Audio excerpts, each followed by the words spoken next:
If you are thinking about studying abroad in India and you're overwhelmed with the ridiculous numbers of universities in India and you do not know what university to choose, this video is for you. Watch till the end because I'll be delivering extremely valuable content on what type of university you should look out for and why you should check out these universities. So stay tuned and do not skip, okay? If you're thinking which university should I study at, is it private, is it public? Then first, there are some points we need to look at first, okay?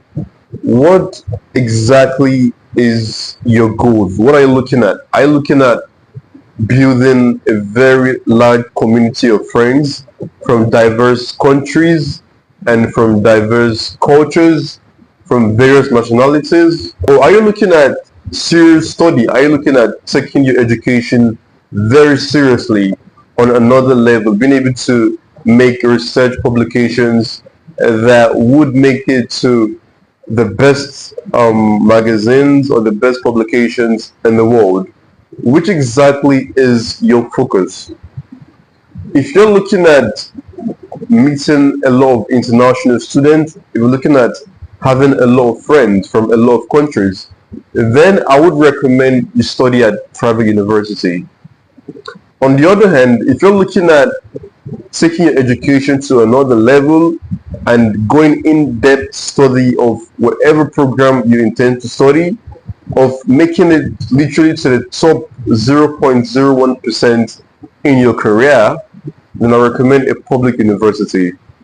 Now listen, that does not mean that if you're studying at a private university, you're not taking your education seriously or you're not going to make it to the top of your career. That is not what I intend to portray in this video.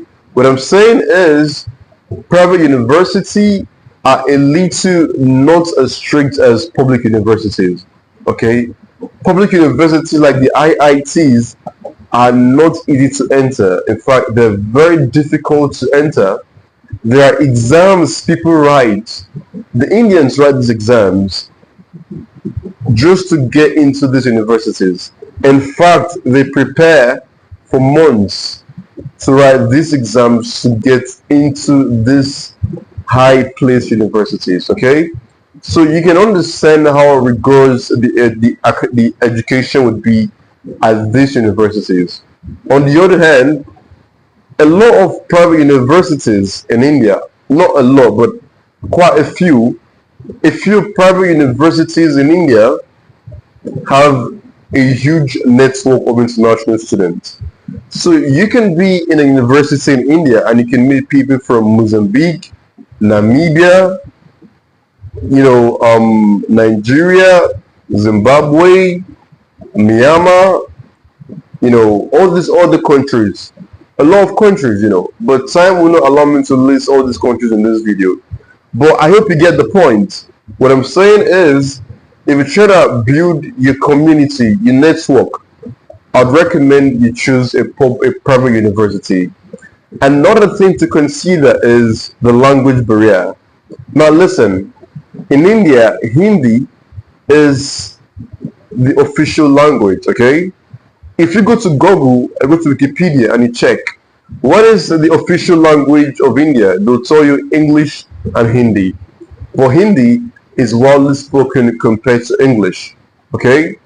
Now, if you're going to a public university, chances are that in your class you have 99% Indians and maybe 1% you African.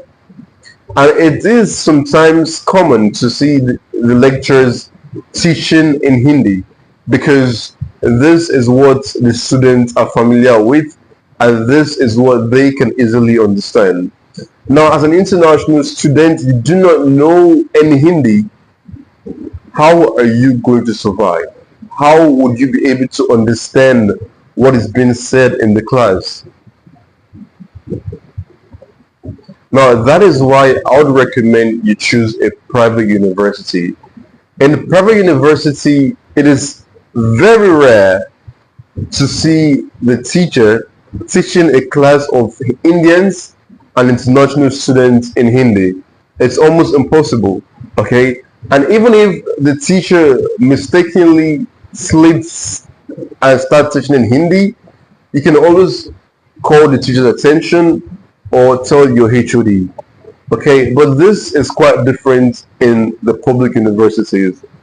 Another thing to consider is how do they treat international students at this university? How do they treat you as a foreigner?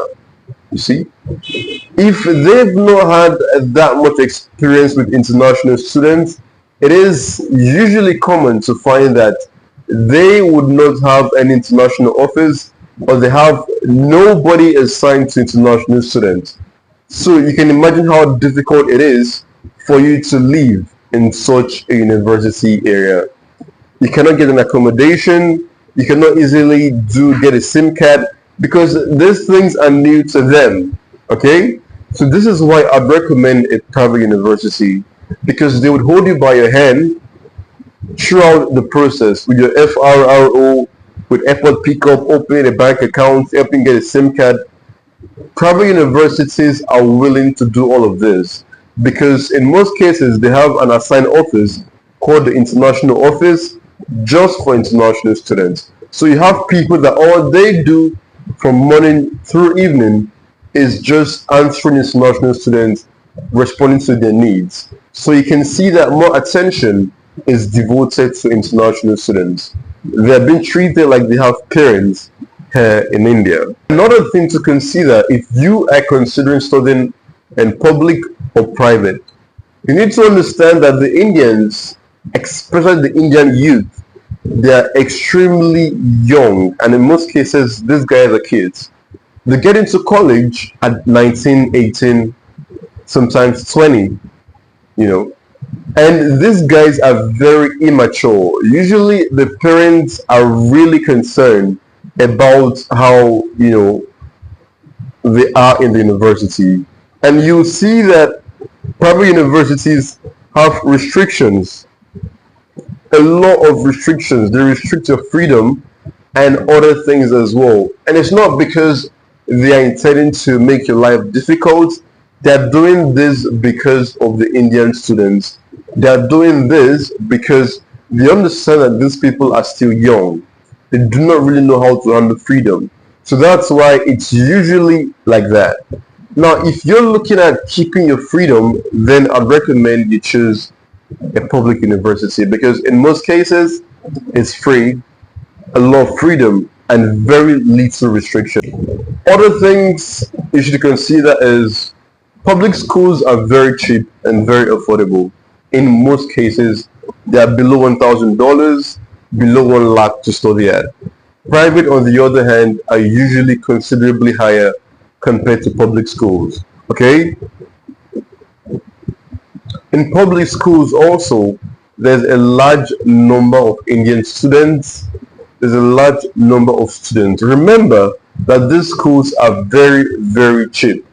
So of course, there's a lot of students on campus.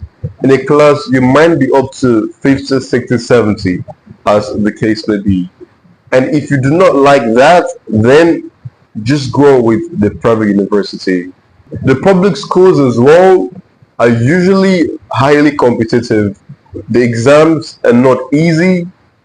The classes are literally, serious. Like lecturers are straight up. They don't play with you.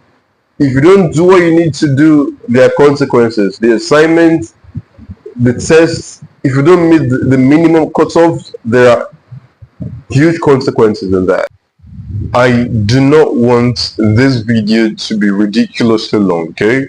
So right now, I'm going to try to summarize.